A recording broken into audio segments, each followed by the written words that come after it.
Let's go.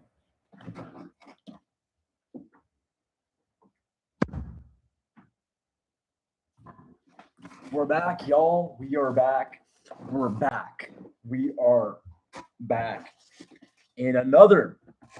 We're back in another English assignment, but this time it's gonna be different because instead of spending 30 minutes on writing a paragraph or maybe an hour, maybe even 2 hours, we're probably gonna spend 6 hours on this.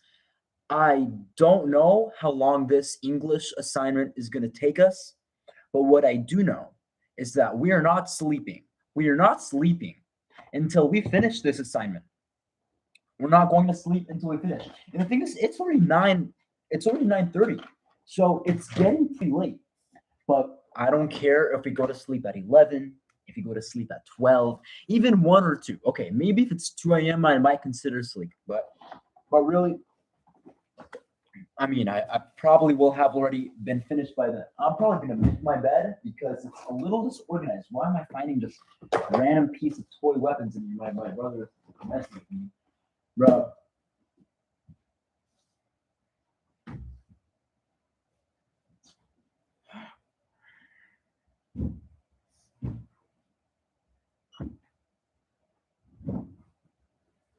Gotta make the bed. Gotta have an organized room if you want to be productive.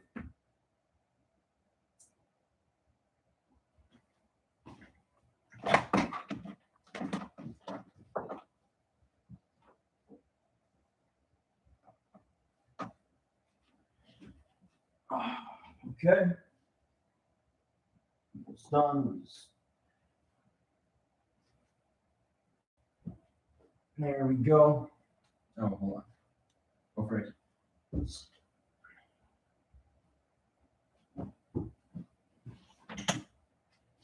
I think that's better. There we go.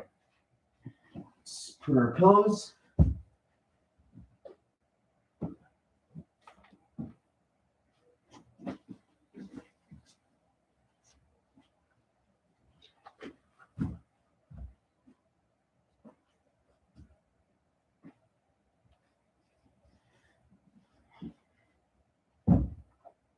I love this. Okay, we're back. So let's look exactly what we have to do. So we finished our module 2 where we wrote about pumpkin pie, and I'm pretty sure that we can all remember those live streams. This module is about writing an essay with an annotated bibliography. So basically, I am I'm choosing my discourse community, any kind of community with a shared set of goals, identity, communication standard. So I choose my discourse community. Then I develop a research statement relevant to that discourse community. And then, but the significance about this module is that not only do I get sources, as we've done in the past, but what we do is we have to write like a 200-word annotated paragraph for each source we find. So it kind of forces us to really understand deeply our sources that we get, um, and then incorporate them in our analysis, our research. So I find it interesting. It's not something I've worked with before. I mean, it's not hard, it's not difficult at all. But let's see. Right now, we are on our final draft. We submitted this rough draft yesterday, I believe, and obviously I did not live stream that. But yes, we have a lot to do. It does not look easy. I have one source, and I believe I need four, so that's going to take a while. And in fact, here, let me share my screen.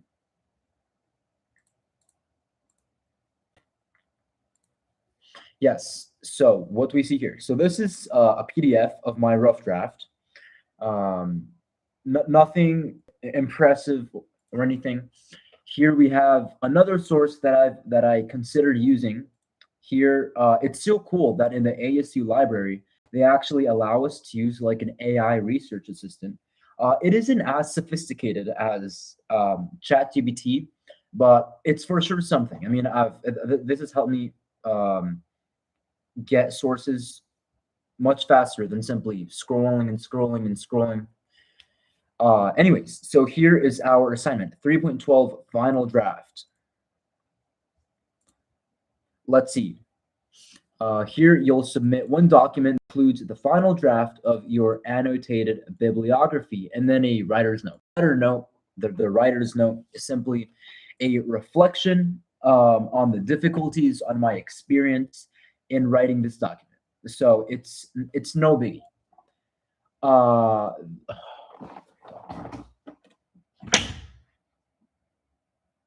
all right, there. You want to come in, buddy? Stay. How's it going, man? Is it going good? Oh, buddy. All right, go wander around. This is one assignment with two parts. Be sure to combine both parts into a single document before uploading. The assignment only allows two submission attempts. Submitting them separately will use both and prevent resubmission if needed.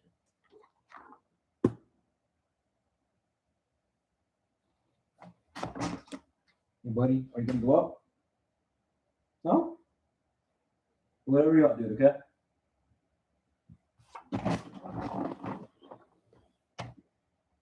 What's up, man?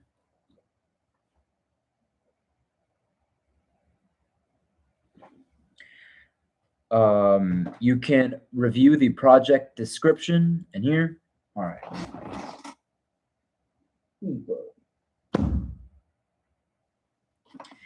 The description here. Let me just look at this.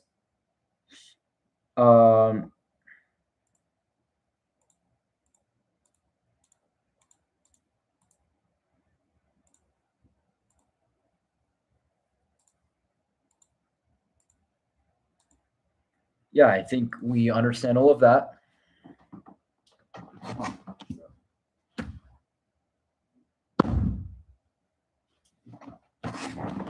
Cool.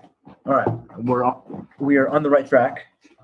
Please wait until you have received feedback on our rough draft before you work on and submit your final draft. It's an update.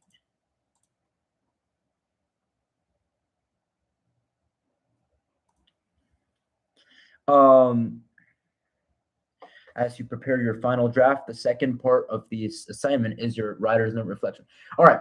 Yep, we've done this before. Nothing new, nothing surprising. Before completing, okay, here, 200 word. Responding one of the prompts. Okay, super easy. All right, we've done this before. Criteria. This is what we want. Criteria for evaluation. See the rubric below for specific criteria. Important notes. Be sure to submit your work correctly. Okay. Yep. Never mind. If you accidentally submit the wrong, dude, I get it. If your results can be verified or zero. Yep. That has happened before. Writing project number 3, annotated bibliography, final draft 2025. Yo, I might give them a 0 because it's kind of a serious issue. It's kind of like it's 2026 now. All right, the introduction. The introduction is 250 plus words. We already have that. It clearly identifies key information: the discourse community, the problem, the background, the context. It explains how each source contributes a scholarly perspective, and the writing is clear, purposeful, and attentive to the audience's values and prior knowledge. We will go one by one to make sure that each of our criteria is fulfilled. Structure. Formatting is consistent and correct. In-text citation style is followed consistently. Each entry follows this order: citation, descriptive paragraph and evaluative paragraph. If I go over here, we have our citation, our descript, all of that. All of this is our, we went above and beyond. Descriptive paragraph, all of that, and our evaluative paragraph. Yes. What else we have?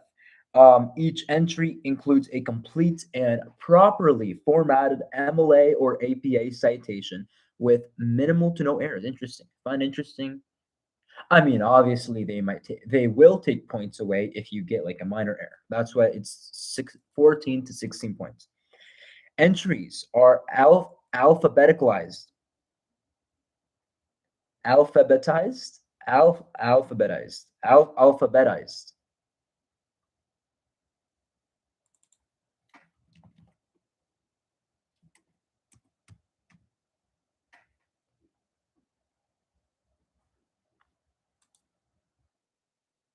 Alphabetized. Entries are alphabetized by the first element of the citation, the signifier. We'll have to take a closer look at that. Oh, hold on. How many? Oof. Yep. Annotated. So the descriptive paragraph. The source is scholarly. The descriptive paragraph clearly explains the source's context, purpose, and support in an accurate, neutral, academic tone reflecting careful, focused reading. Together with the evaluative paragraph, the entry totals 250 words, excluding the citation in the introduction. For the evaluative paragraph, the source is scholarly. The evaluative paragraph offers a clear and thoughtful assessment of the source's effectiveness and relevance to the project. It is an academic tone, specific, accurate, and demonstrates deep engagement with the source's views and limitations. For annotation number 2, and I believe you need 4 of them. Yeah, same. Yep, all of that. Same. All of that. And then we have a writer's note, 200 words in length, thoughtful, clearly focused. All right.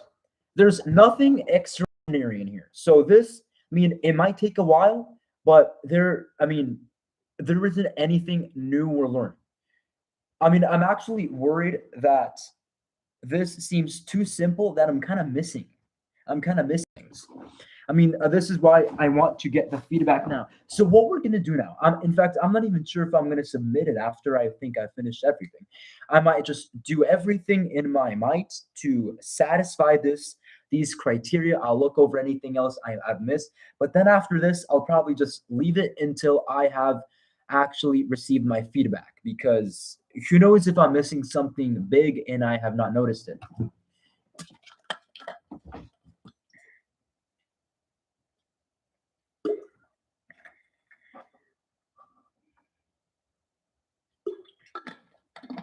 That's some good water. All right. It's time to focus. Let's go, girls. So, how do we begin? How do we begin our project or our final project? All right, let's look over everything. Let's share a screen. Will we have to use Claude? No, I don't think so. We can probably use AI in order to make sure that we fulfilled everything. But other than that, I'm not even sure I need that. Okay, hold on. Right. The major thing we need to change about this, add. We need 3 more sources, and therefore we need 750 more words to add. So clearly there is a lot to add, but I mean, it's simple.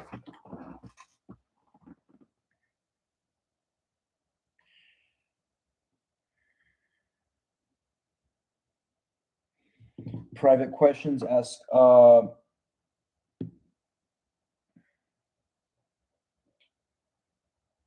The teacher responded to my contents. What did he respond? All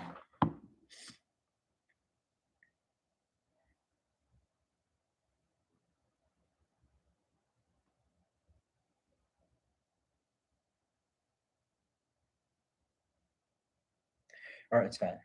I need to sign in.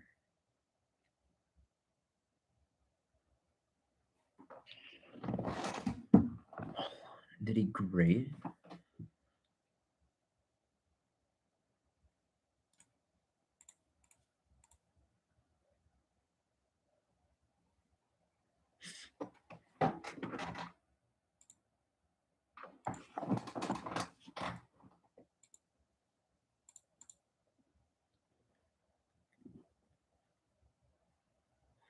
Um, oh,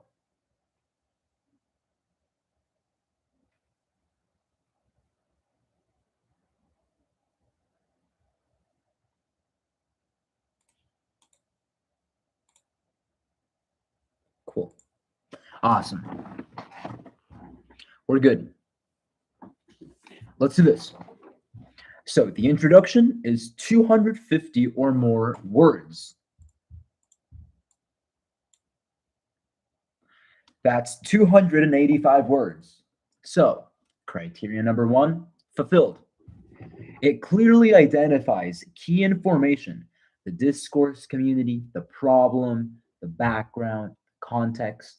It explains how each source contributes a scholarly perspective, and the writing is clear, purposeful, and attentive to the audience's values and prior knowledge. So let's read over our introduction. My discourse community consists of historians who study his what historiography and historical methodology. My problem is, to what extent does incorporating morality when studying history to justify political ideology challenge the objectivity and accuracy of historical analysis? It is often the case that one will allude to historical events to justify their political positions.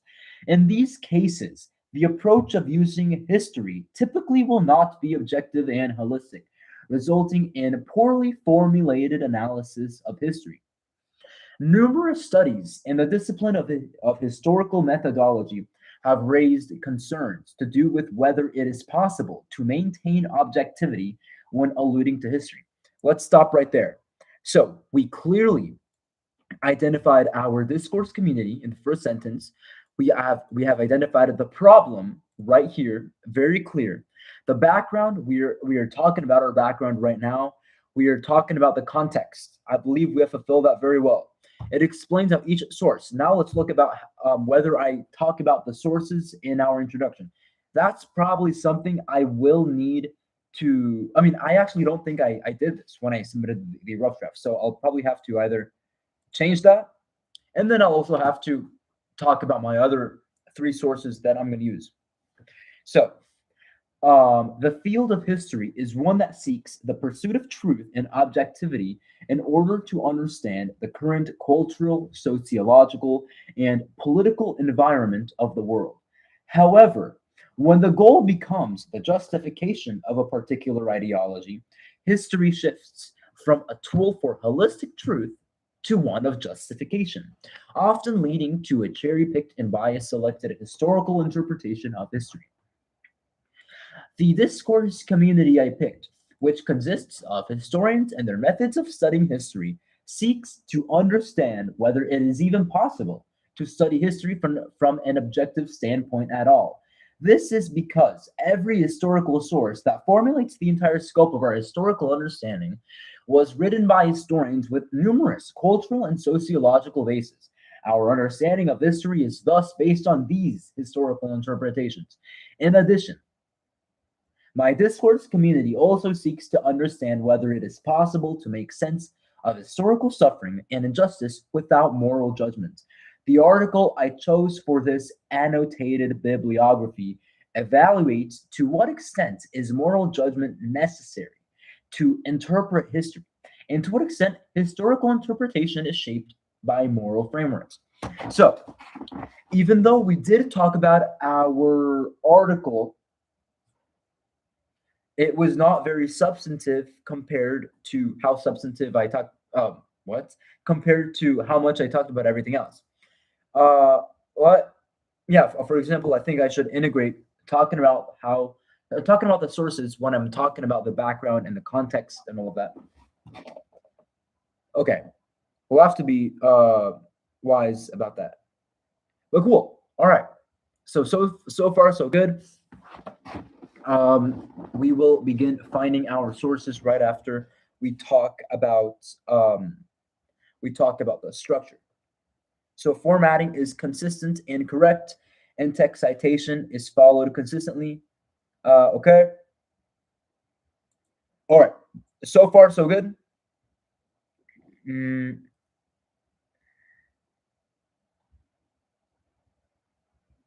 all right, no.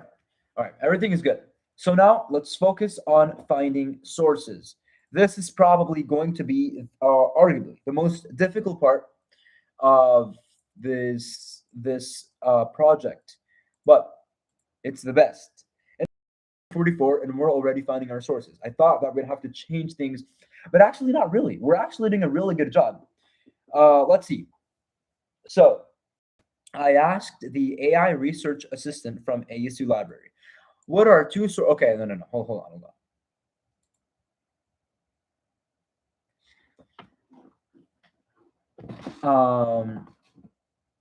Hold on. So, what's? Oh my gosh. Okay, I need to cut my nails.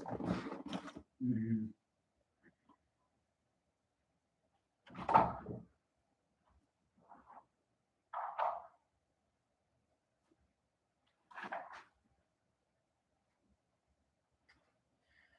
For those of you who don't know, I like to cut my nails, and since I'm too lazy to bring the trash, I usually just do it in here.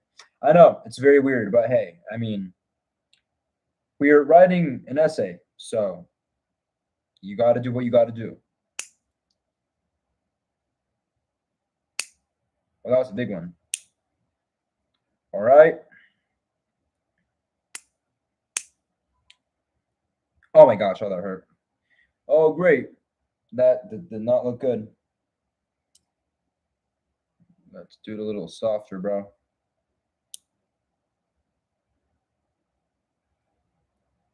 You know, like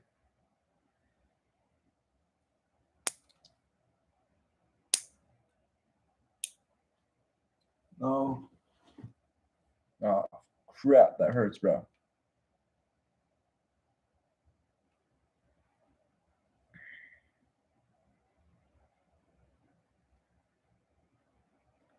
Okay.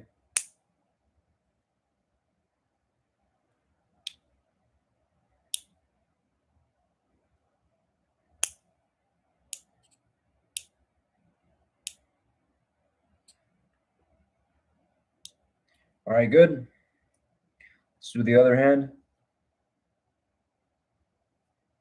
Yeah, I think with longer nails, it's a little bit hard to focus. I don't know why. It's like, I don't know. It's just pretty distracting, you know. It lowers productivity.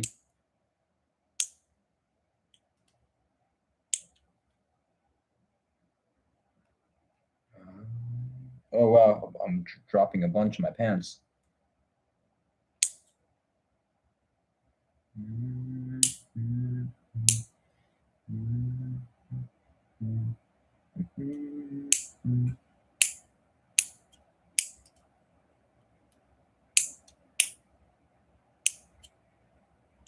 There you go. Beautiful. Love it. What?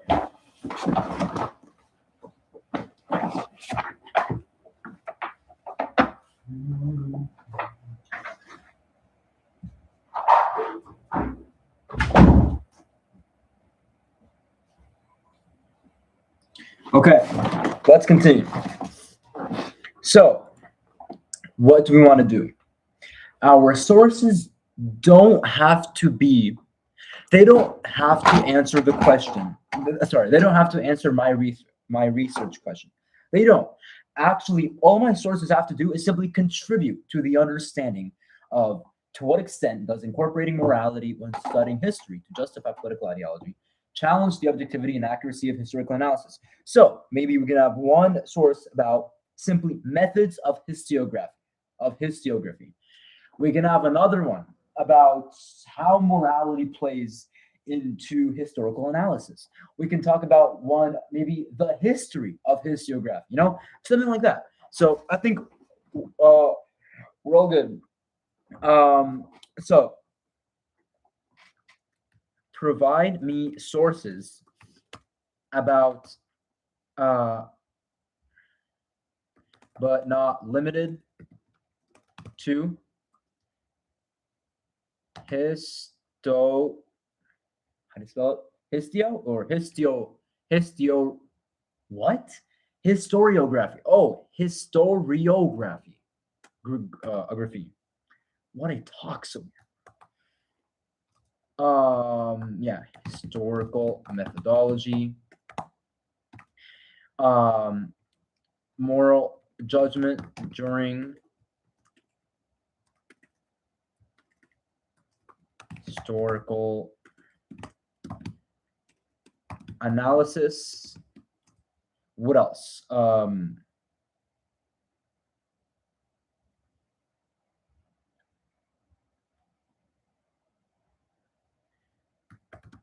Objectivity, right? There are many sources that we can incorporate.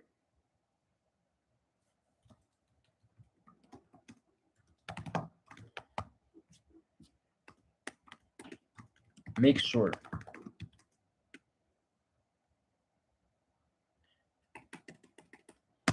All right, let's see what you got. Is me even watching? Oh, a couple people are watching. Cool. And it doesn't matter though. We need to finish this. All right, let's see. First of all, okay, we have 5 sources to pick on. Please. The relationship between historiography, historical methodology, moral judgment, and objectivity as a subject of ongoing debate in philosophy and the philosophy of history. Let's go.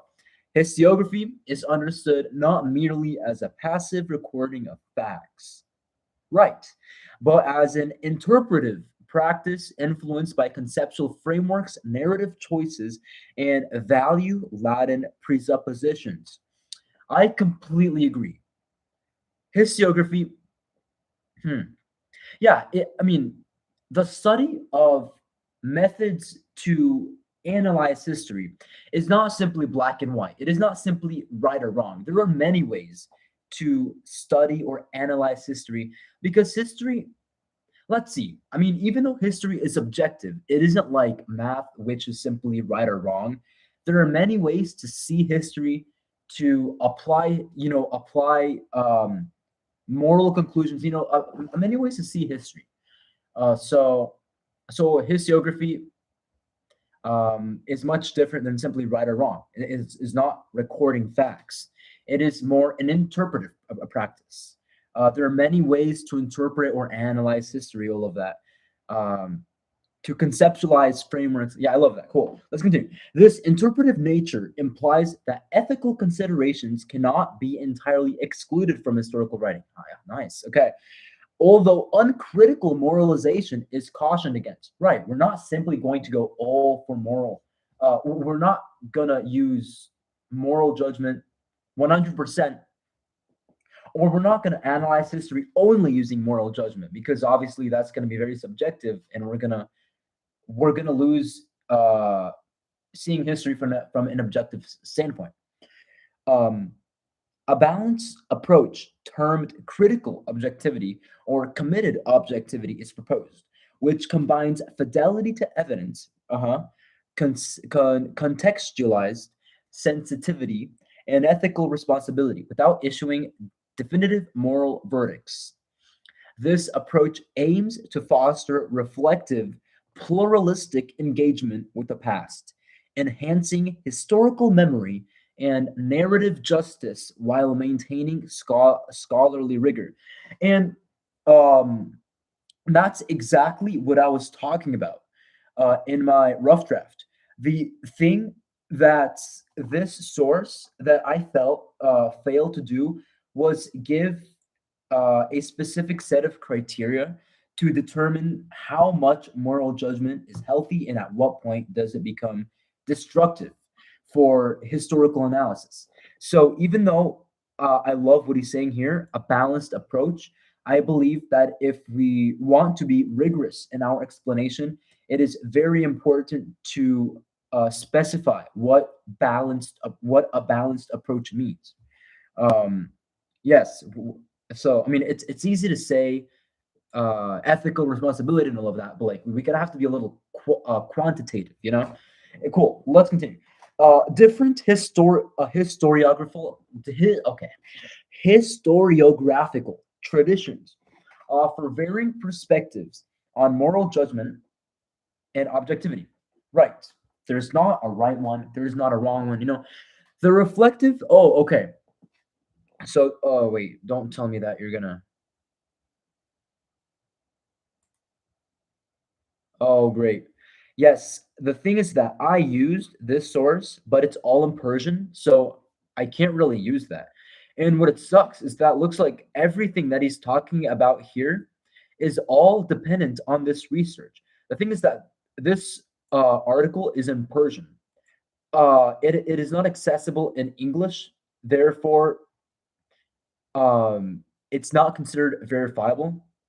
I mean, and I'm actually confused. I mean, why would this be in the ASU library?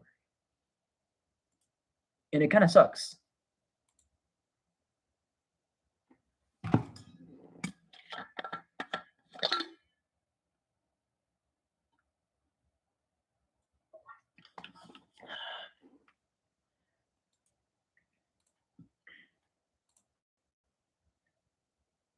Yeah, access denied.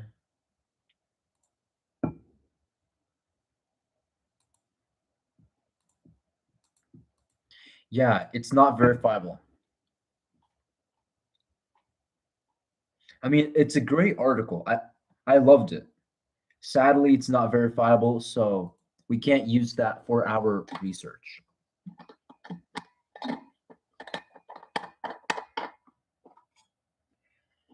But yes, these points are great. I love these points. What else? Historical methodology. Oh, okay. What else? Yeah. Okay.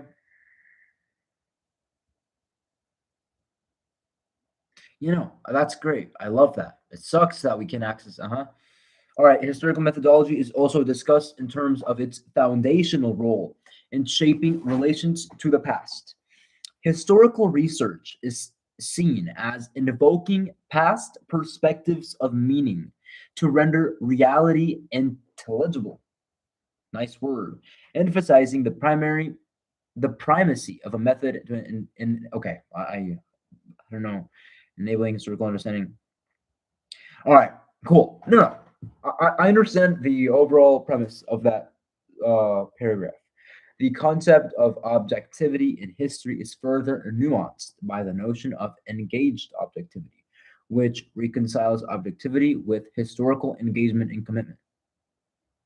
Okay, this perspective of engaged objectivity challenges the traditional ideal of detached neutrality by recognizing that emotions such as anger can be transformed into virtues that support critical and research-based historical accounts, as exemplified in the work of Alexandre Herculano.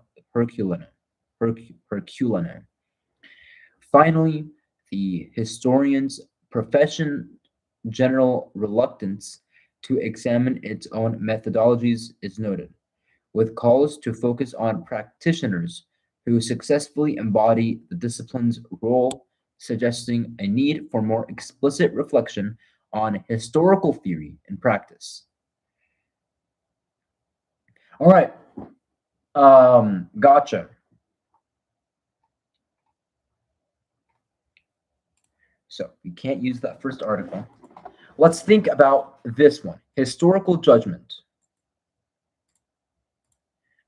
First, let's see if it meets all the criteria. First of all, is it peer reviewed? Is it credible? Is it verifiable? Oh, it's a book. It's not an article, so we can't use that. That sucks. Uh, Alexandra Herculano and the Virtues of Engaged Objectivity. This looks interesting. I feel like I've already looked at this, and I'm kind of skeptic why I didn't use this. Is this also a book? It's an article. It's peer reviewed. That's good. Can we view the PDF?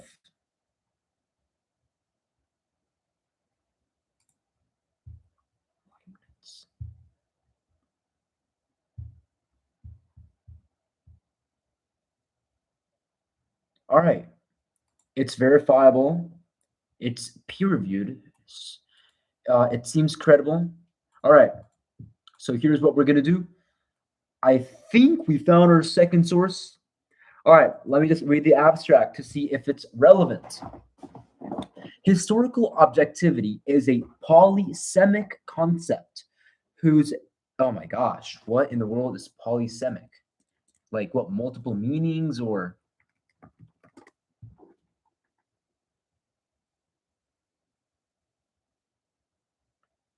Oh, formal, yeah, right. I'm gonna know what polysemy is. The coexistence of many possible meanings for a word or phrase. Okay, I see. Oh, I love that. Hold on. I mean, all right, no, I don't entirely understand, but I think I see where it's going to. A word, oh yeah, a word or a concept that can invoke multiple meanings. Historical objectivity is a concept that can invoke multiple meanings. Okay, I love that. Whose genesis, like whose beginning or origin, and validity merit more non-polemical polemical attention than it usually receives.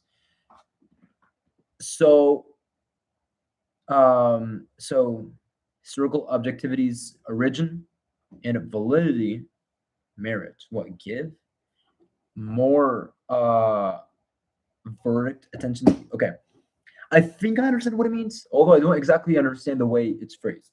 As a notion that encapsulates, gosh, dude, the special applications of the language of objectivity to methodological and ethical issues faced by historical scholars all across the human sciences.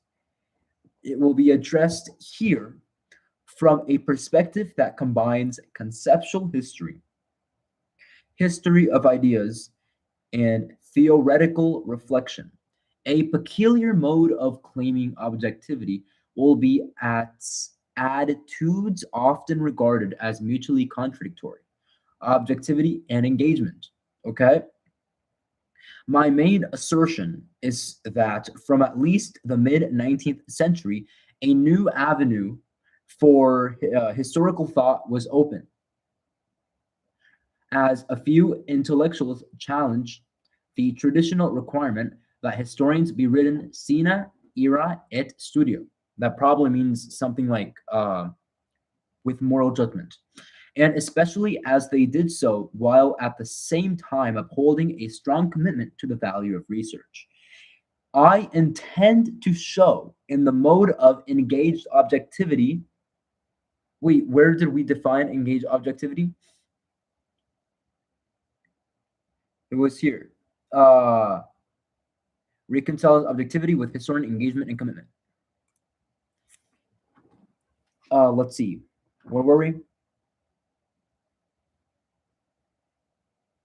I intend to show how, in the mode of engaged objectivity, a disposition like anger, which was traditionally taken to be a historiographical vice, right? Was turned into a potential virtue. This general point will be illustrated with the case study of the underlying motives and the structural configurations of Alexandra Herculano's History of the Origin and Establishment of the Inquisition in Portugal, a confessedly committed, utterly critical, and sometimes furious research-based historical account. All right, pretty complicated the way he wrote things, but I think I understood everything overall. It looks like a great source, so that's one. That's definitely one to consider. Um, could you give me articles? Fair, fine.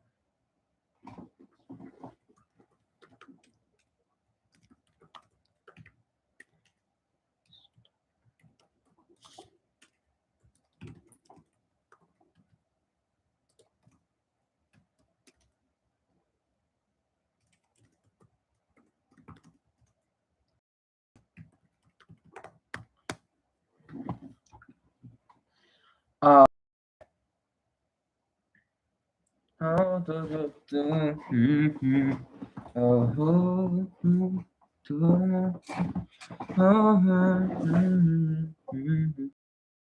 let's do some encapsulation. And is this another source? Oh, it does not say peer reviewed.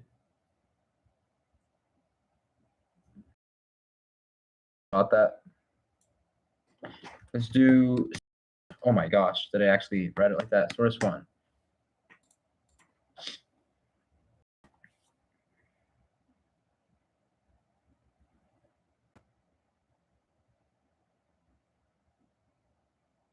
So we're gonna use this.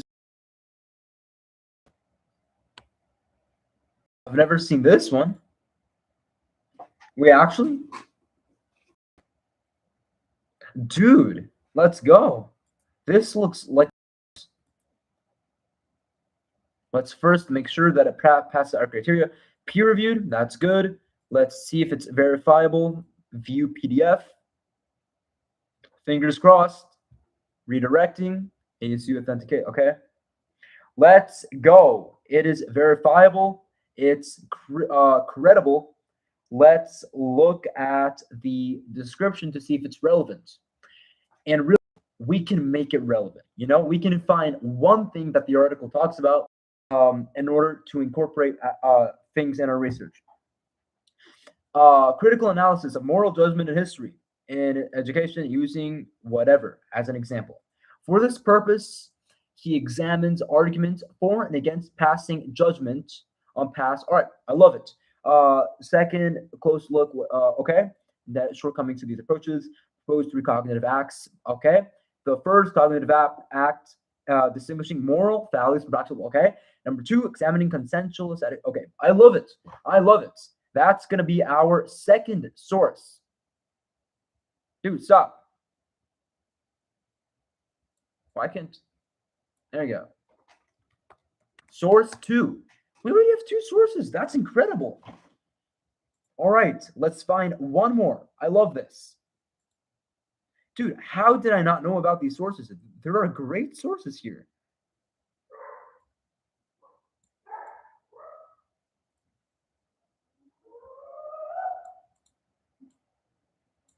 I love this. Here, let's look at this one.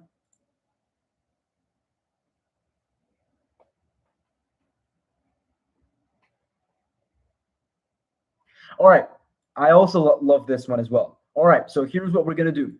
We have four sources. We're only gonna choose three out of the four. So we have to choose from. So this one, peer reviewed, okay, available online. Let's look at it. Let's see if it's verifiable. Yo, translate page from Croatian. Oh, darn it. It's in another language. Oh, wait, hold on. Well, yeah. Oh, darn it. Yeah, English. That's probably going to be tough.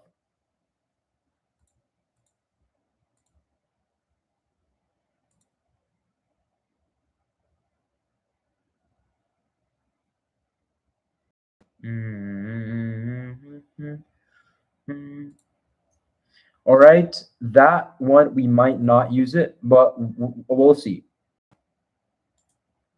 Peer reviewed, okay. So it's credible. Let's see if it's verifiable.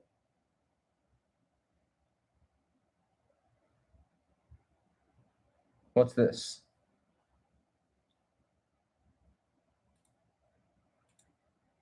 (124 to 138), volume 13.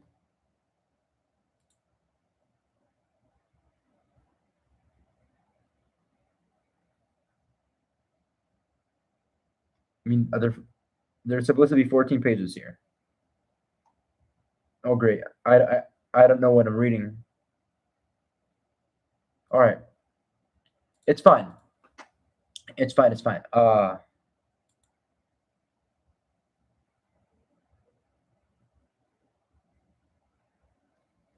Cool. Cool. So we have great choices to choose from. I don't think the source search is going to be necessary, at least for a while we choose our sources. So what we're going to do, we're going to disregard our final draft for a while, for a little bit, and we are going to chat with Claude to understand the credibility and verifiability of the sources we have chosen. So what we're going to do is go back over here, and I'm going to go to the bathroom because I feel like I need to go to the bathroom. Powerful name of Jesus.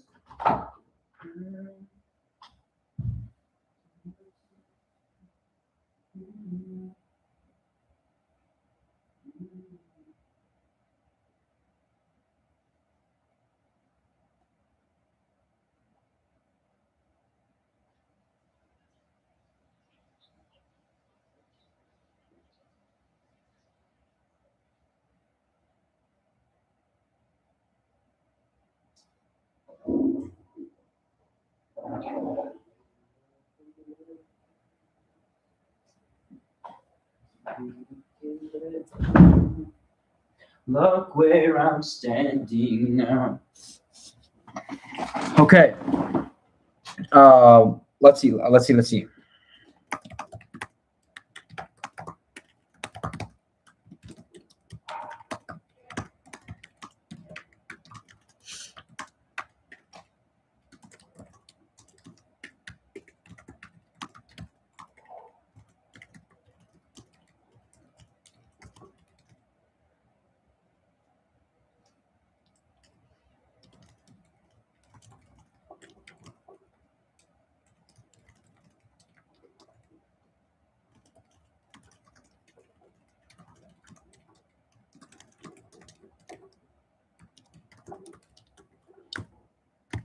Okay. Oh my gosh. I shouldn't even spent too long on this. I have 750 more words. So on this, just spend maximum half an hour more. Let's do this.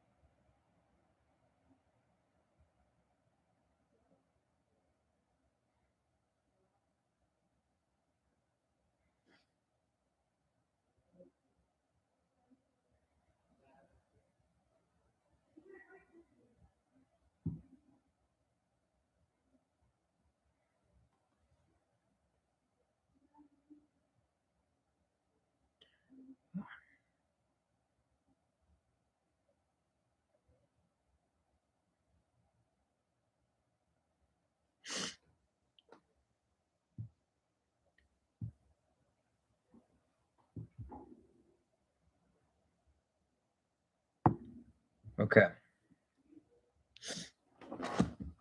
All right, let's do this. Cool.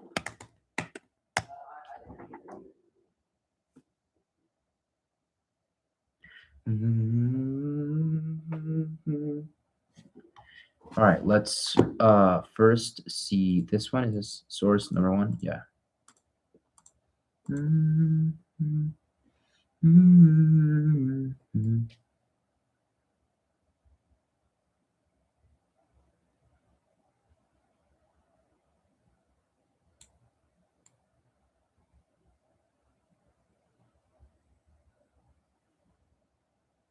Okay, I see. All right.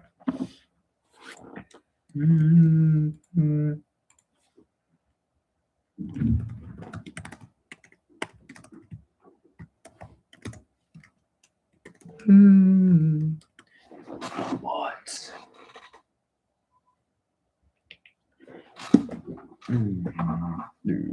What do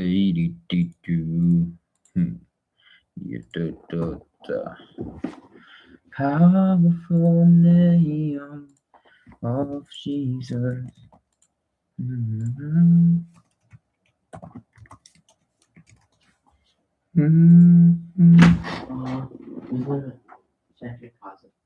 All right, man.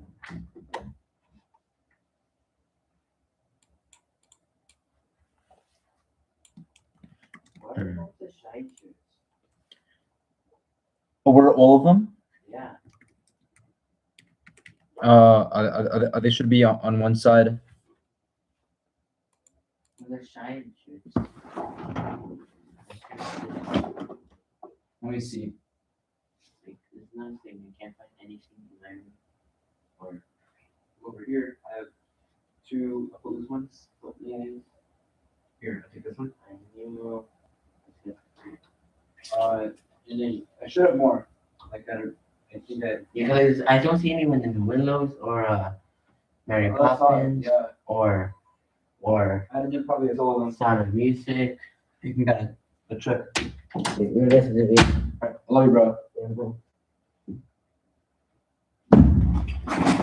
Okay, let's see.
Okay.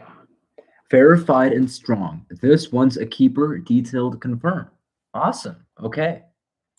So before we continue, let's put it.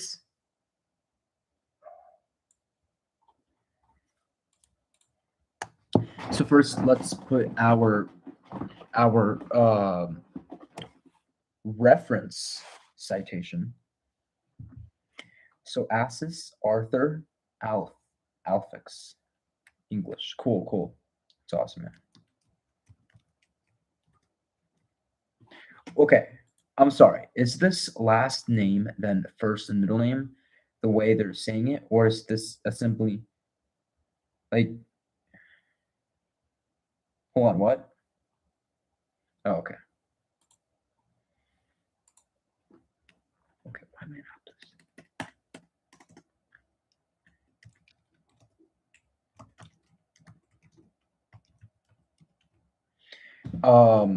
Was it dots? Let's.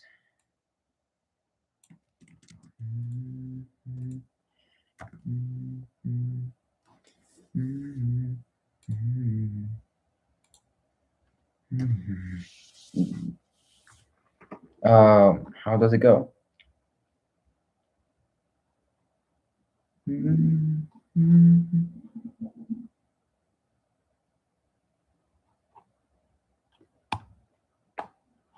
Publisher.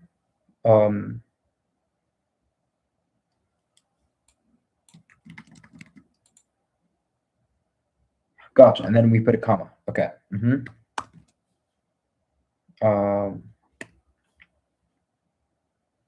Comma. A volume 38. What is this? Numbers. Do you put a period after the volume? No, 2.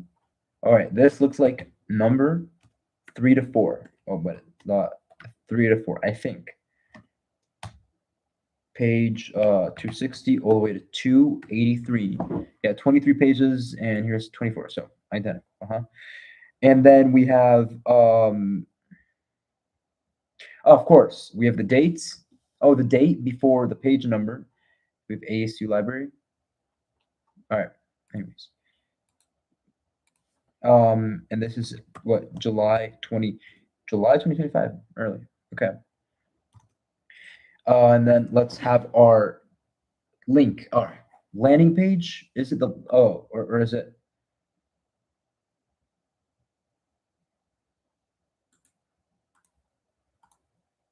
mean, that's a PDF. I'm not sure that they want the PDF, right? I'm sure they want the landing page, which has the access to the PDF.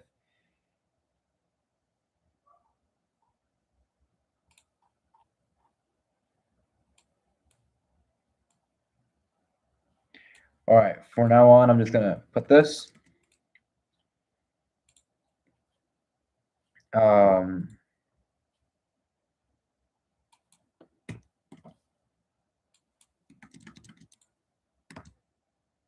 Very good. Cool. Then we'll have our descriptive paragraph, evaluative paragraph. Awesome. Let's continue on our journey. The author checks out, okay, wait, let me just finish reading. The author checks out well beyond the minimum. Assis is a historian at the University of Brasilia who specializes in theory of history. He wrote a monograph on that and is listed in the International Network for Theory of History. So he's squarely a member of your discourse community. Let's go. History of the Human Sciences is a peer-reviewed SAGE journal.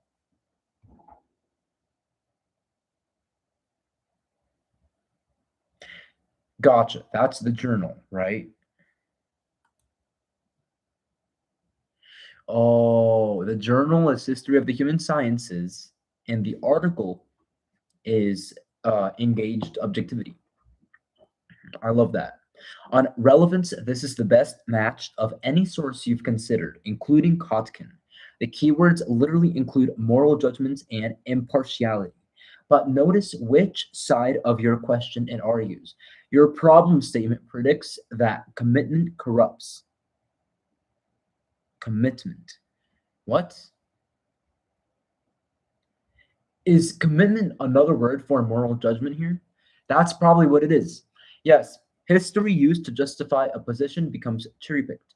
Assis presents the strongest counterexample the literature has to offer. Herculano, a passionately liberal, openly furious historian writing against the Inquisition, whose anger and commitment, moral justice, coexisted with rigorous research. The article's thesis is that engaged objectivity is real, a disposition traditionally counted as historiographical. Vice. Anger can function as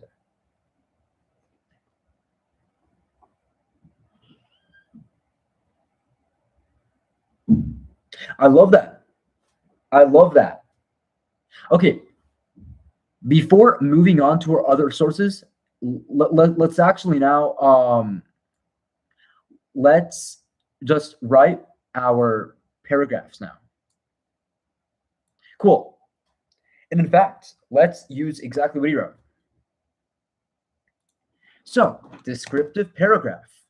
What do we write? Let's see. Hold on. What do you write in the descriptive paragraph? Oh my gosh, I'm getting a little tired. But we are not going to sleep until we finish this.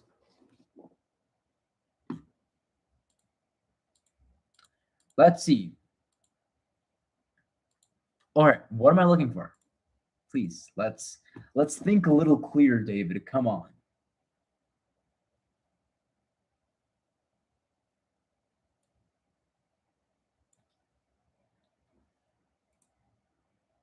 Context, purpose, and support. All right, I love that. All right, let's continue.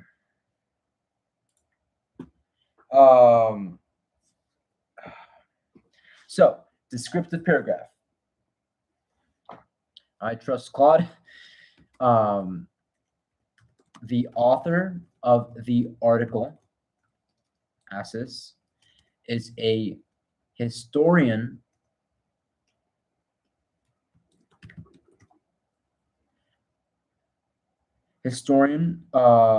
from from the University of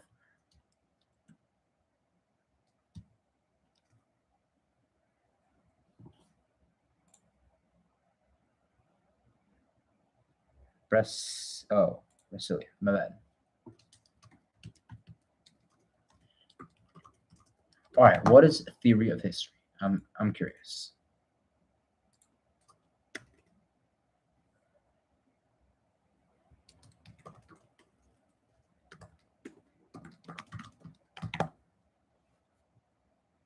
Or theory in history.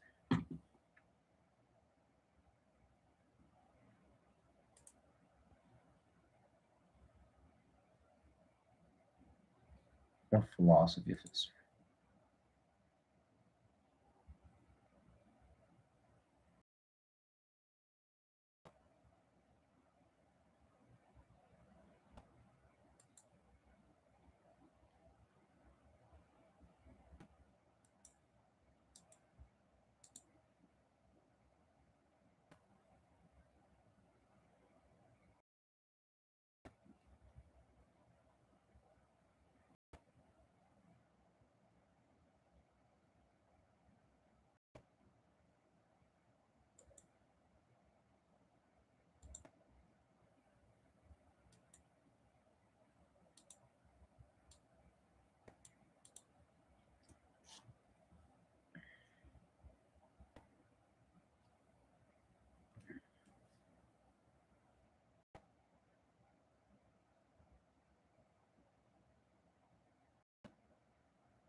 Mm-hmm.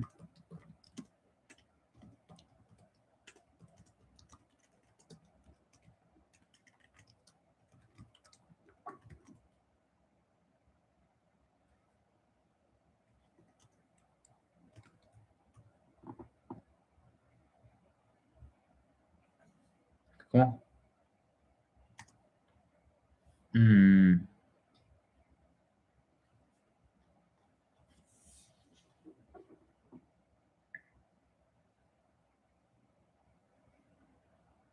All right. I want to begin more with the hook. So I want to talk about what the book talks about. So I want to be very clear with what my sources are talking about. So here is to argue that historians should re-enter moral judgment without abandoning these objective standards. So how do we do this? We say,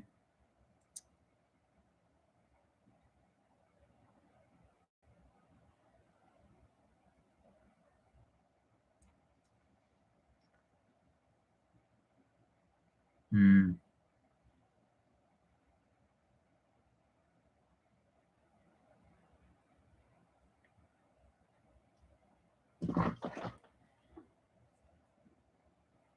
hold on.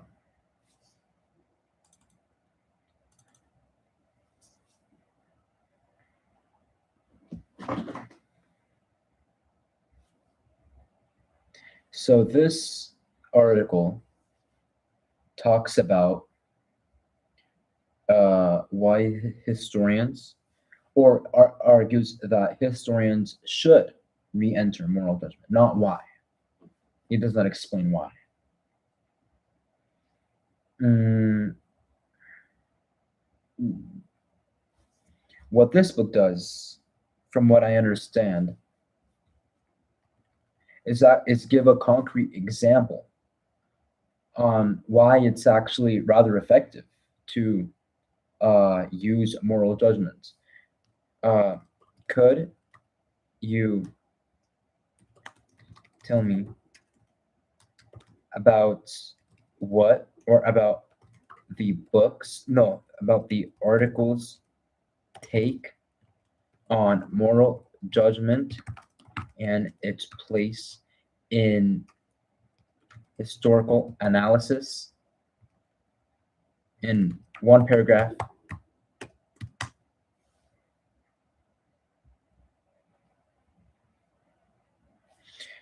Um,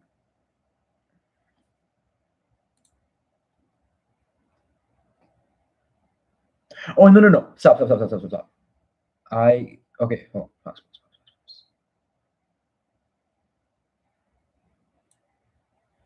I actually love this so much. In fact, I'm going to use the abstract in order to help me out here before I use Claude. Um, okay, how about this? One of the main uh, takeaways, or one of the main uh, emphasis, emphases emphasizes of the book, of the article, is that historical objectivity is a polysemic a concept. The very concept of objectivity in the realm of history takes place in many forms and meanings. I love that, because that's the way he begins. And the reason I can make such a bold statement is because he begins by talking about that historical objectivity is a polysemic concept, and he repeats that same statement over here. I forgot where. I'm trying to find it.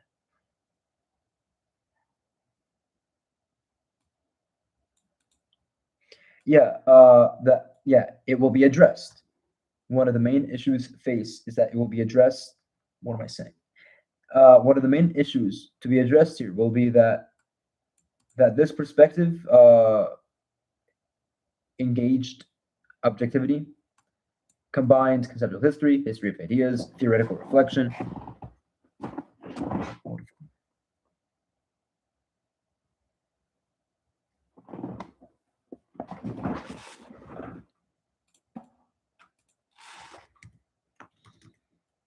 The article or acknowledge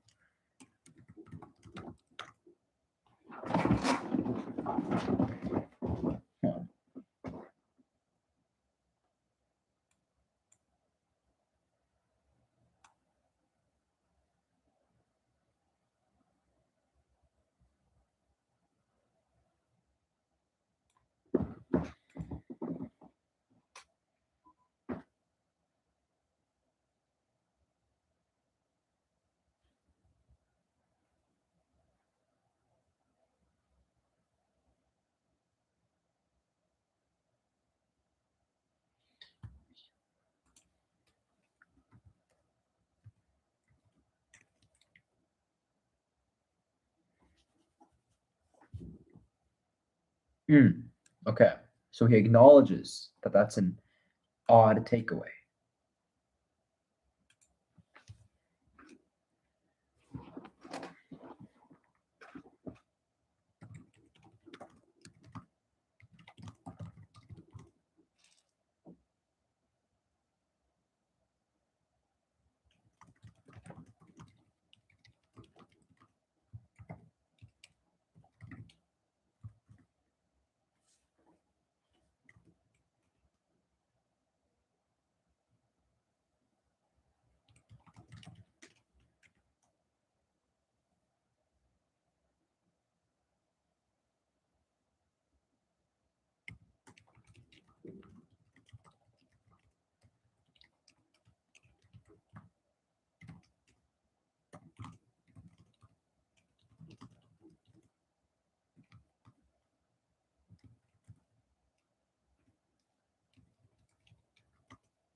I love that.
All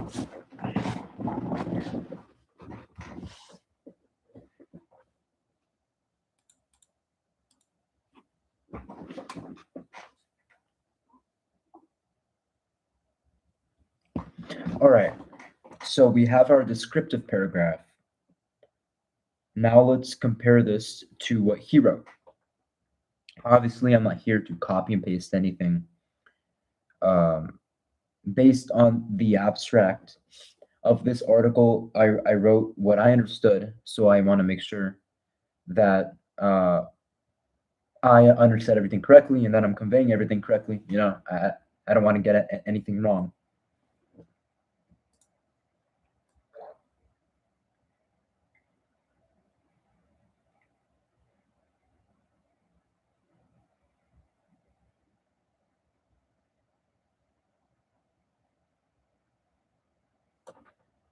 All right, I love that.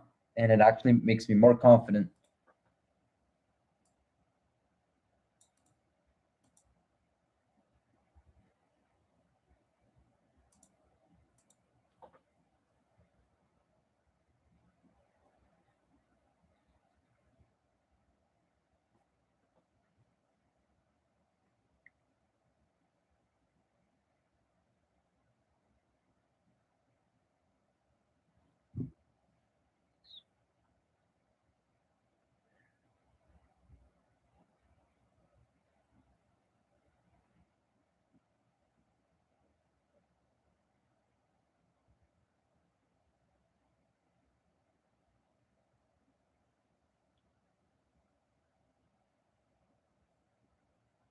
Oh wow, I got confused.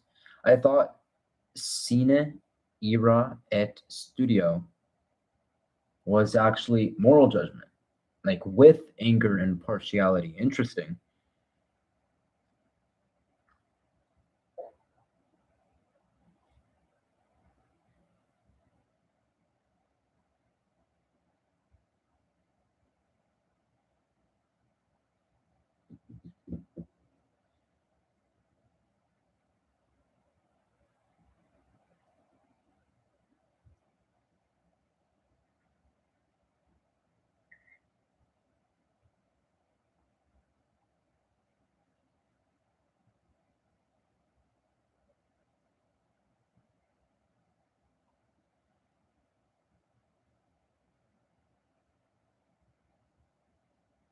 Okay, okay.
Oh, I see.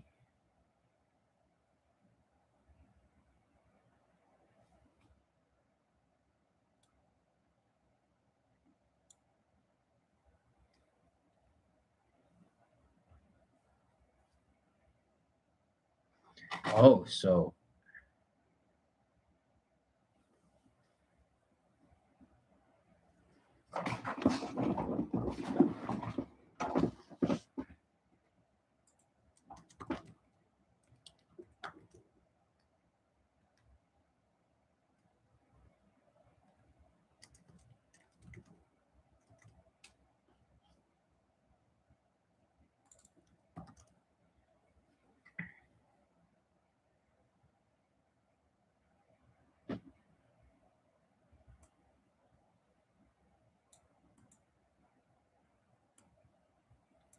commitment to research.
Hmm.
All right, like overall, I think this is good. Awesome. I love this. Yes, 10:51, and we are semi done with the descriptive paragraph. Let's keep going. All right, it's running good. So,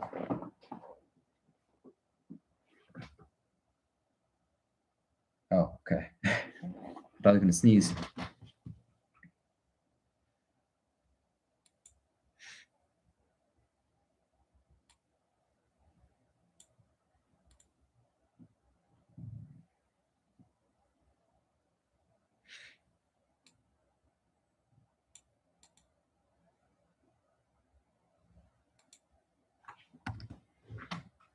Mm,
Okay.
Mm.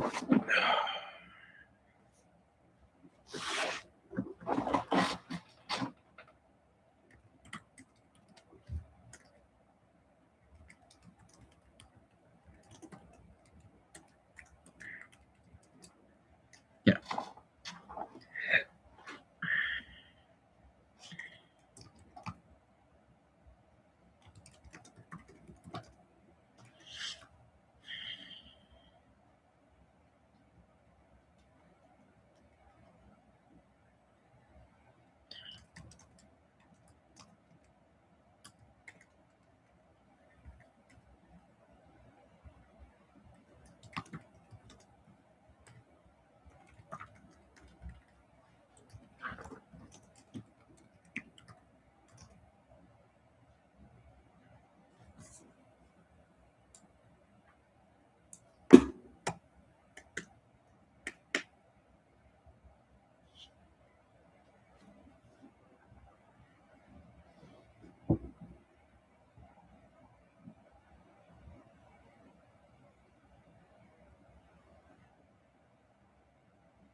Awesome. Okay, cool. Now let's work on our evaluative paragraph. So cool. We have finished our descriptive paragraph for our source. Number. We need evaluative paragraph. Oh, yo, that's kind of nice.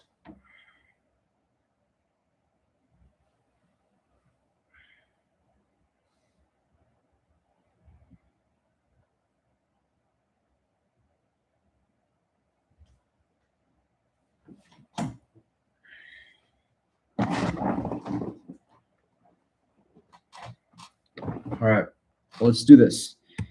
Let's see.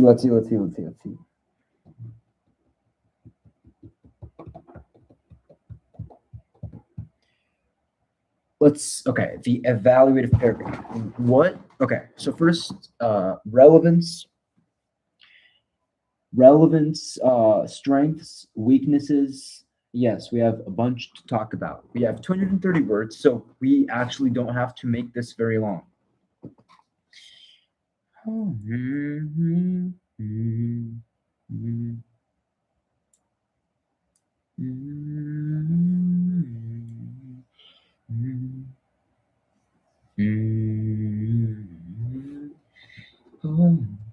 Let's see. So first, relevance. What do we talk about? Polysemic concept. Is that relevant? Yes, it's very relevant. This article maybe no is, if not the most relevant article out of my 4 sources.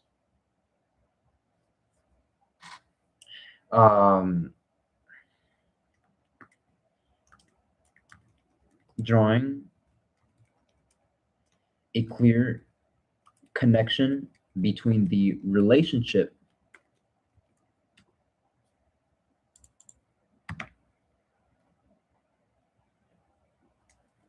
or drawing a clear relationship between moral judgment and okay, sorry, one question.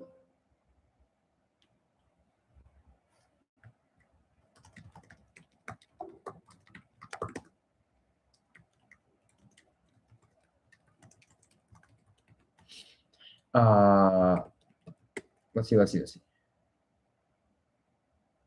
Between moral judgment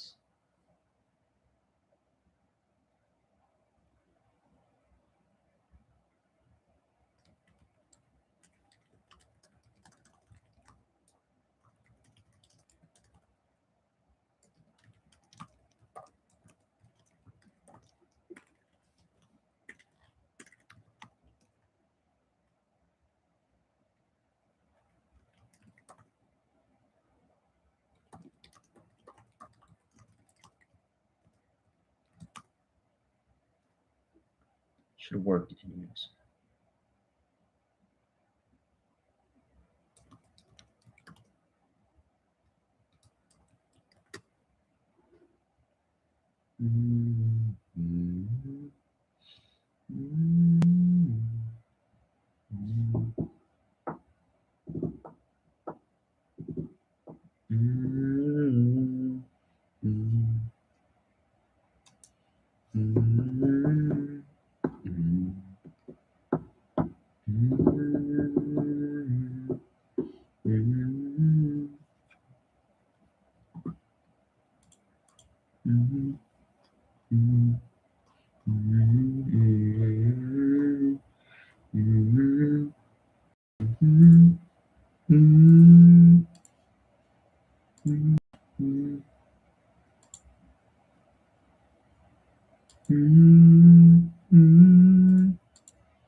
Yo, we read the entire thing. Let's go. Oh, these blankets, they are so nice. What in the world? What a blessing it is to have blankets like this.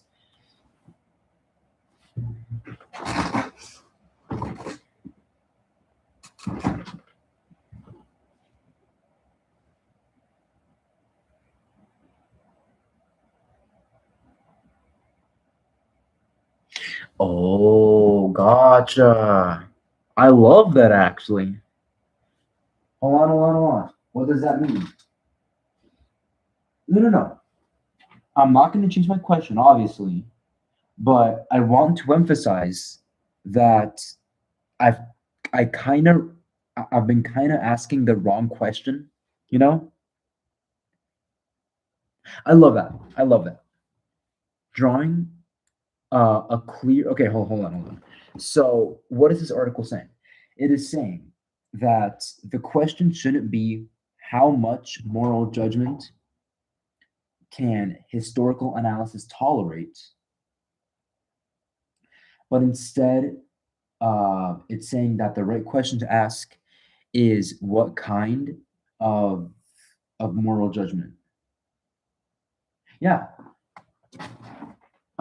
using the story of Herculano, I mean, it looks like he was using a bunch of moral judgment, an immense amount. He was angry, however, he was still grounded in research.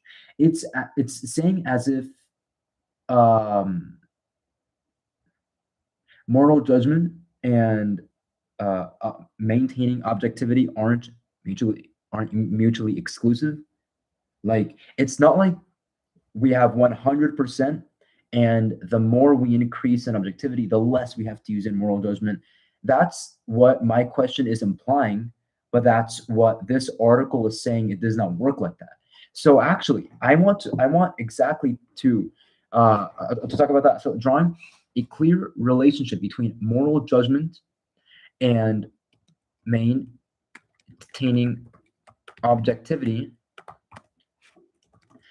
The article exposes a gap in my research problem. The article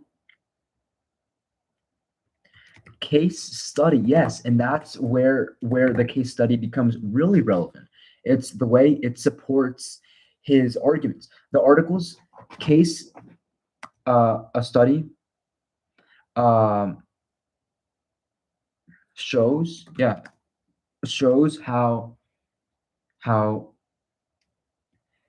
an absurd uh, level of moral judgment does not affect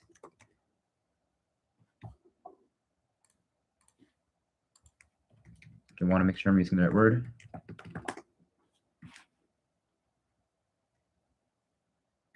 Love that.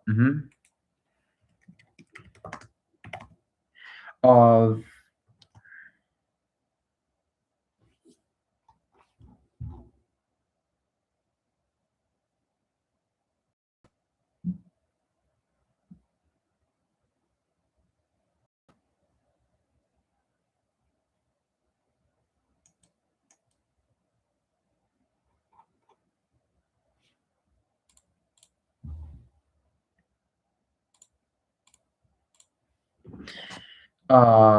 Herculano.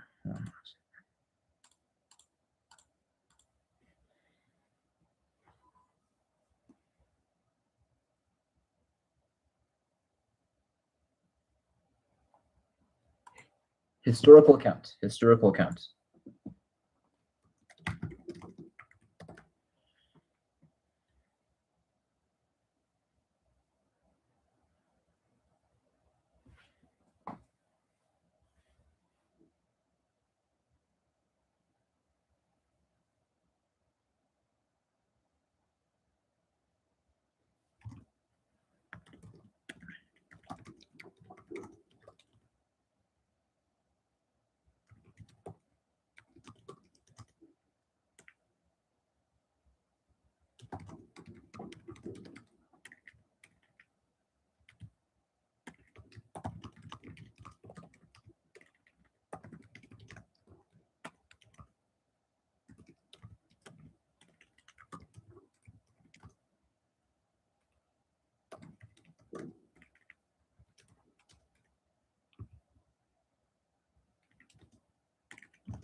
Let's see.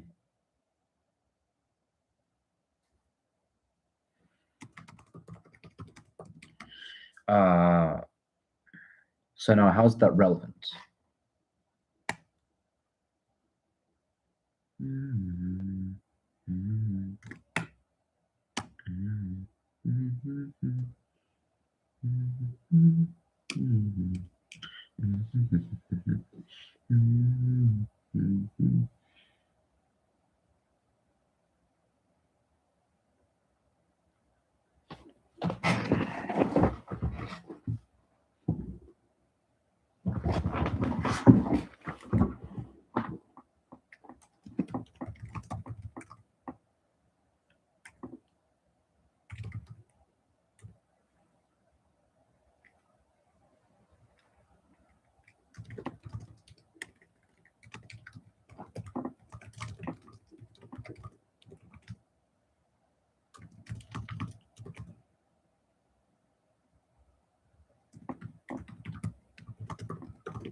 Dude, I'm already 320 words.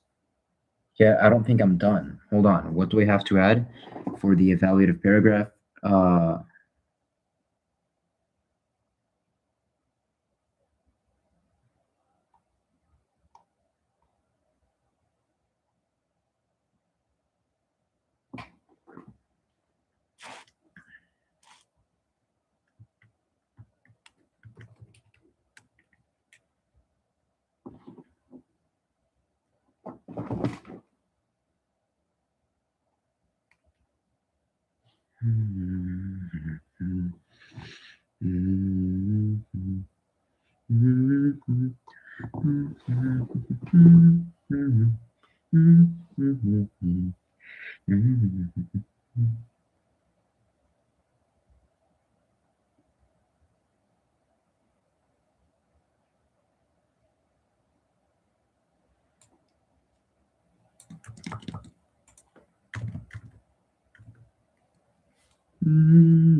Whoops.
Okay, I see.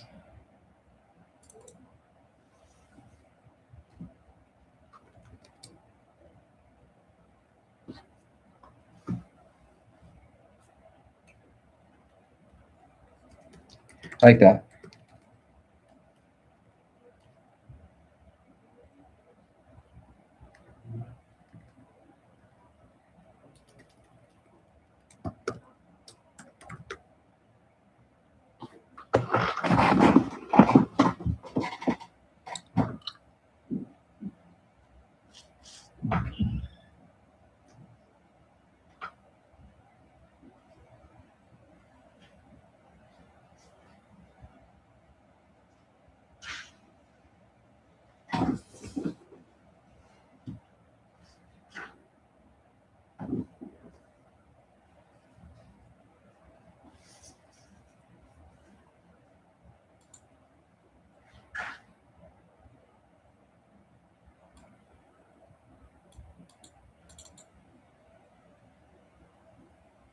Oh.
That's what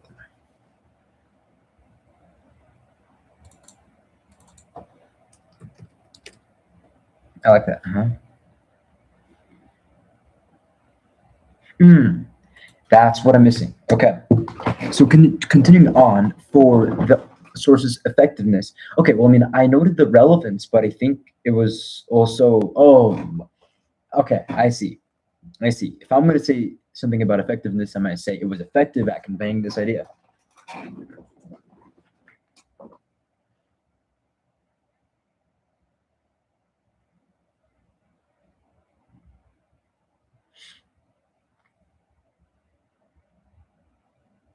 Right.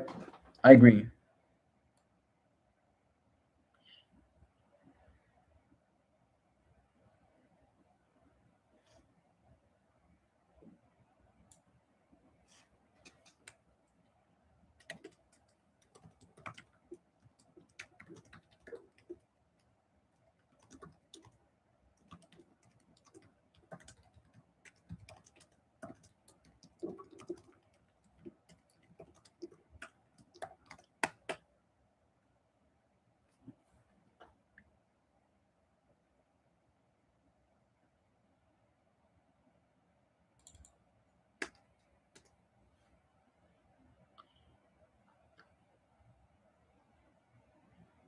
All right, let's see what he wrote. I can't spend too much time, so.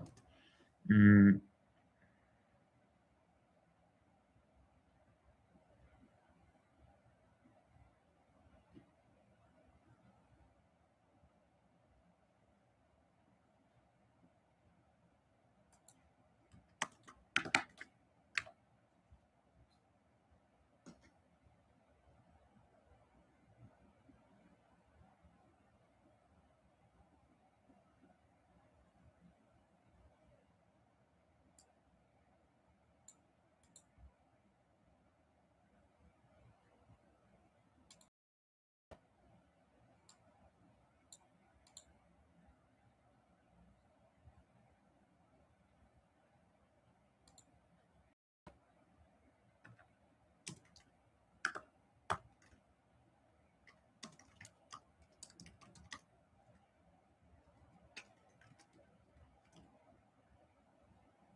What? Oh my gosh. Why are you doing that? Bro, stop.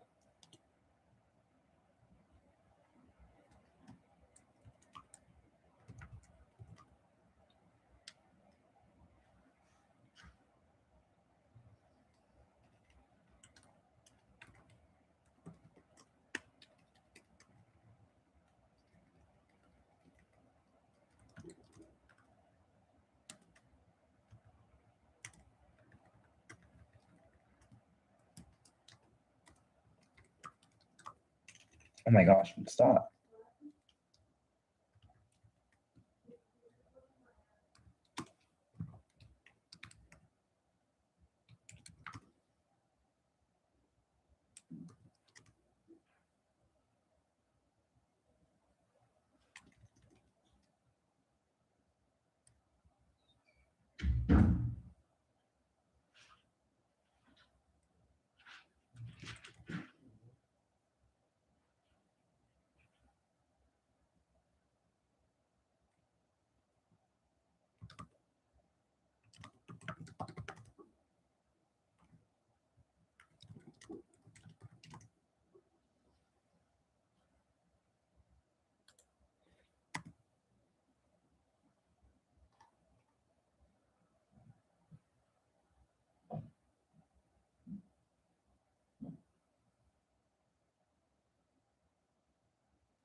Oh my gosh.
Oh, gotcha.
Okay, that's awesome. So that's two sources right there. Sadly, I think I have to go to sleep. If I wanted to, I'd continue. Oh, let's go. Satan, what's up?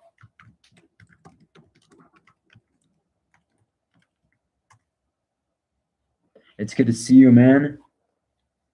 It's so good to have you here. Thanks for watching. How are you? I'm doing really good.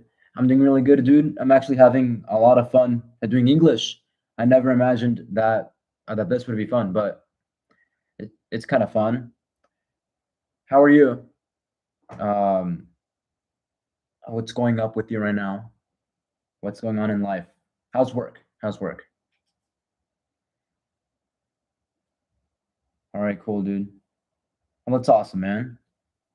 Well, it's good to hear from you. It was kind of getting a little lonely though. So I'm glad that you came up. Will you come on Wednesday for uh, Wednesday night at church?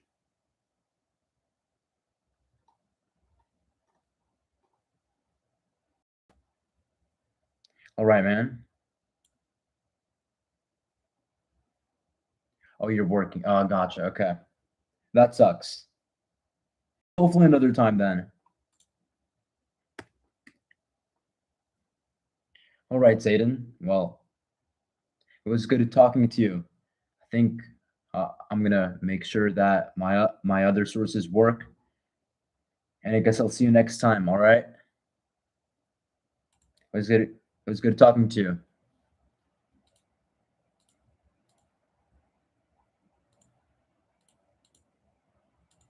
That works.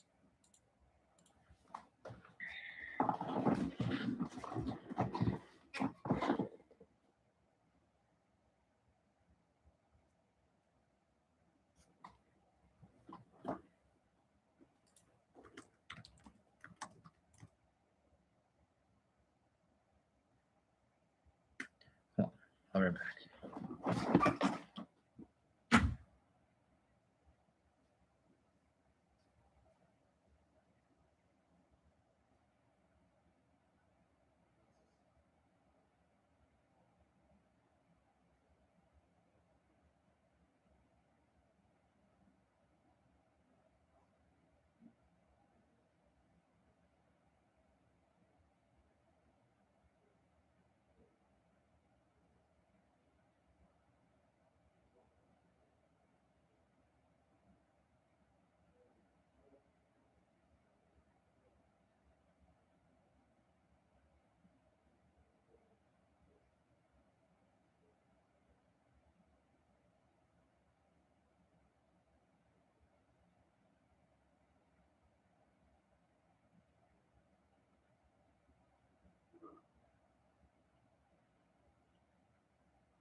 All right, y'all. So that's what we're gonna do. We're just gonna choose our last two sources. It might take us maybe, I don't know how long it'll take us, but let's just choose them.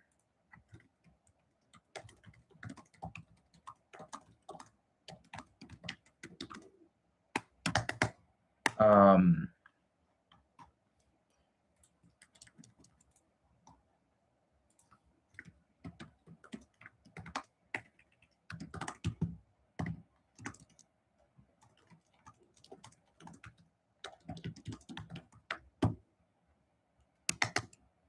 landing page. Then we need the PDF, but where do we view PDF? Right here. That okay.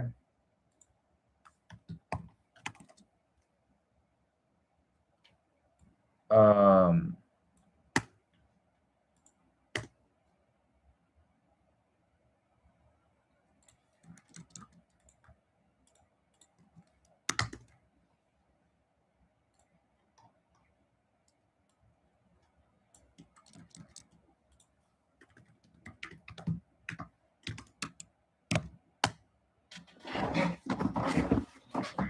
okay.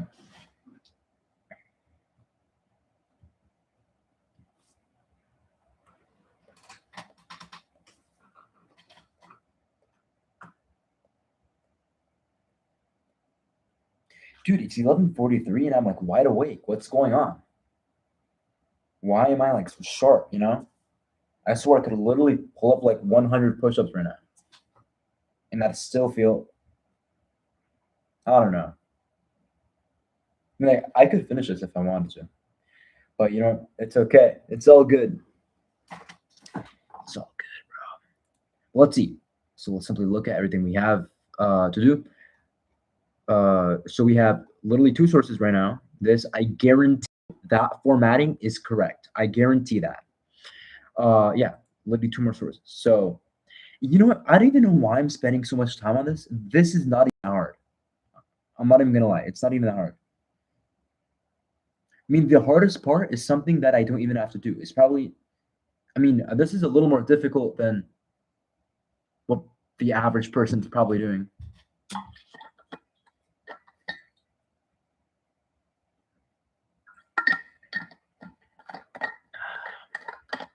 That's some good grub right there. Hold on. How long have we been doing our live stream? It's been 2 hours and 20 minutes. Only 2 hours and 20 minutes? What's going on, bro? We once did a live stream that was like, what? 4 hours and 50 something minutes, nearly 5 hours. That's crazy. I don't even know how I did that. Ooh, oh my gosh, this guy writes quickly. All right.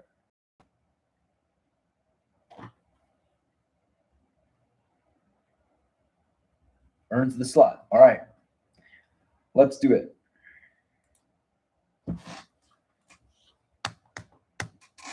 Three. We have Yoon Jong Pil. Jong Pil. Career. Then we have publisher. Cool.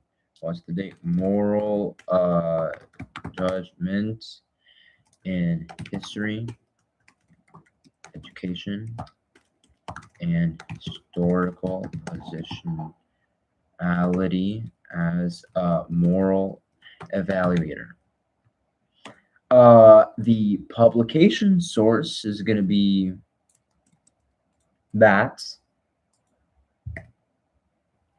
I mean, I think this is wrong. No, I was kidding. It is wrong. Let's see where. Oh, hold on. Pause. This is how you cite it. I mean, of course, we modify it to how it's going to go, but and this is 2022. Is that for real? 2022. October. Yeah, October 2022. Theory and research in social foundations. Okay. What is this? Volume. This is volume 50. If I do that, volume, comma, 50. Yeah, hello, page 530 to 552. This is October, Oct 2022, comma. I believe you put a period after the volume.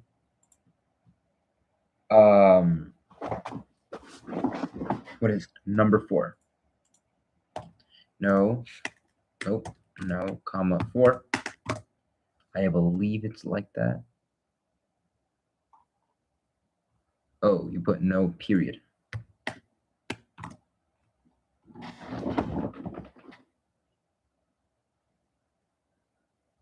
And you don't put a comma. Okay. Finally, let's put the, hold on, what's DUI? No. Oh my gosh. What did I do wrong? Come on. I'm human. Download citations. Is that? Stop.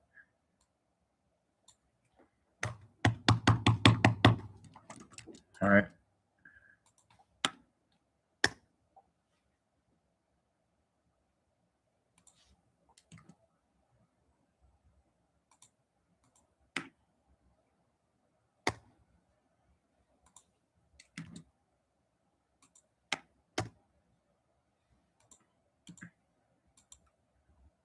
Um,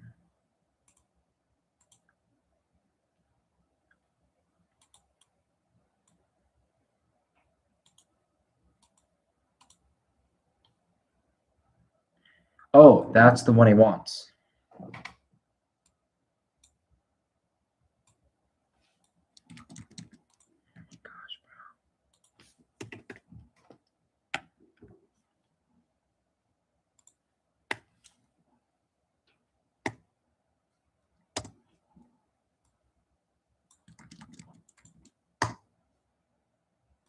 That's good. That's good. And then see quickly.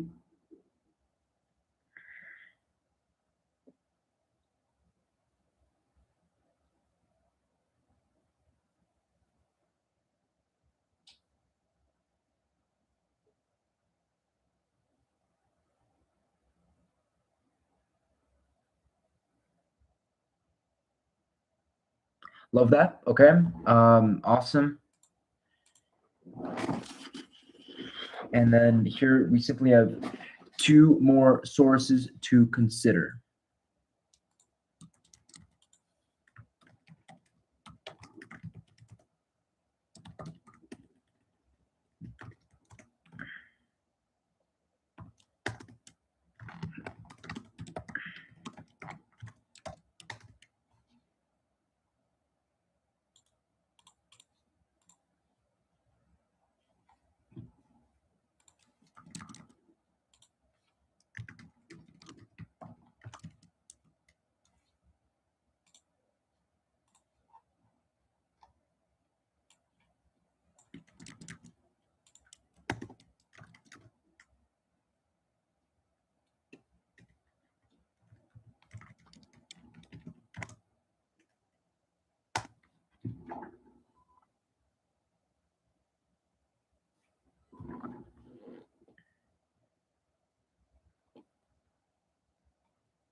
Okay.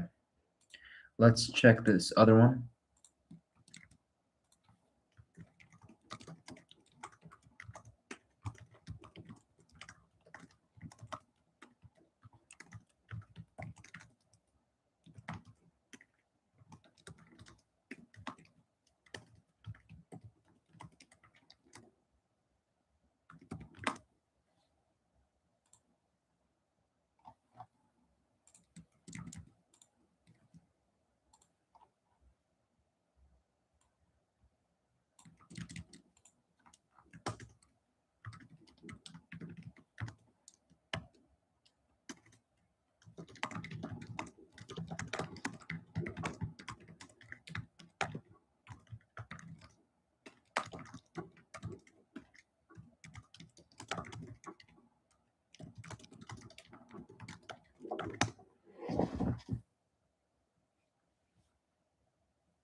Uh,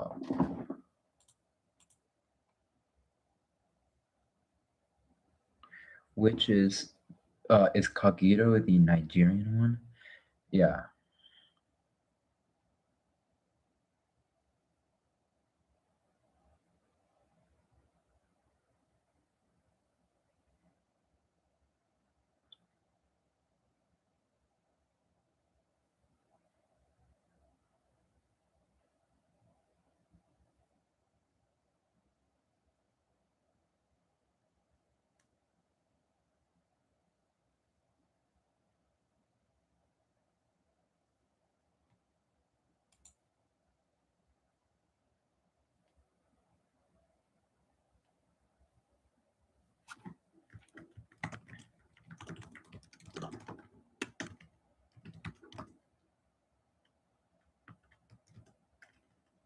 Mm,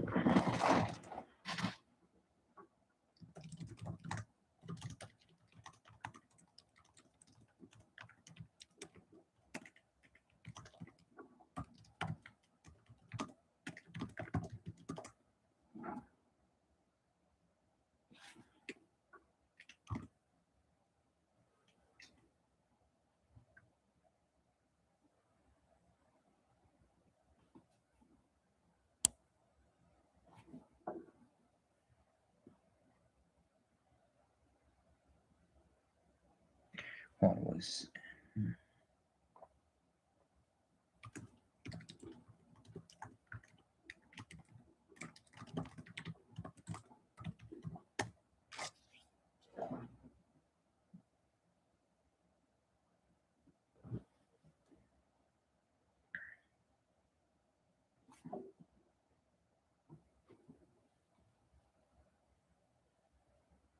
No, my bad.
Well, it's 12 and I think I finished with my sources. Sadly, we have to go to sleep now, but it was awesome. So I'll see you all later.